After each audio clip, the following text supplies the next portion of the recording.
If you struggle with anxiety and you feel like you can't get a full breath of air, you can't get enough air, you really need to watch this video.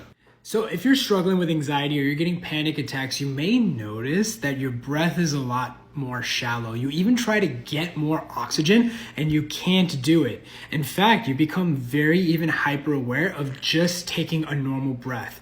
And you almost feel like you have to get more oxygen. Now, for a lot of people, this can be absolutely terrifying because it feels like, well, what happens if I stop breathing? What happens if I can't breathe? What if I'm not getting enough oxygen? I feel like I'm not getting enough oxygen.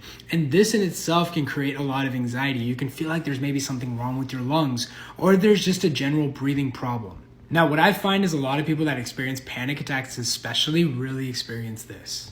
Now, what happens a lot of times is these individuals, they'll go to their doctors and the doctor will be like, no, you're getting more than enough oxygen. They may even have a pulse ox on their finger all the time trying to make sure, or on their watch trying to make sure they're getting enough oxygen. Now, what's happening is actually anxiety is actually creating breathing issues. Now, most people think it's the breathing issues that's causing the anxiety, but it's actually the opposite. Now, why is anxiety creating these symptoms? Well, you have to understand anxiety is not just mental. In fact, anxiety can create very somatic symptoms. Somatic meaning bodily symptoms.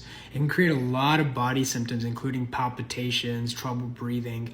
And so what happens is when you're experiencing trouble breathing, what you're really experiencing is your body's trying to get extra oxygen. So why is it trying to get extra oxygen? Well, when you're experiencing anxiety, that's typically a survival response. What it's called is the fight or flight response, yeah? Now, this is an innate mechanism that everybody has, and it's designed to protect us, especially from predators.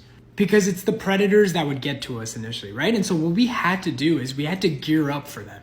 And so one of the ways we do that is we get extra oxygen. Now, why would we get extra oxygen? Well, it says it in the word, fight or flight. You want to either run away from something or you want to fight it. Either case, you need a lot of oxygen. So what it does as a response is it tries to get a lot of oxygen. And so what happens is you'll notice your breath gets shallow.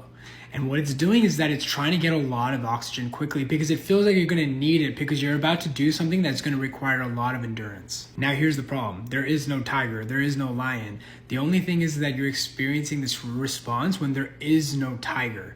And so what happens is that the feeling in itself becomes the problem.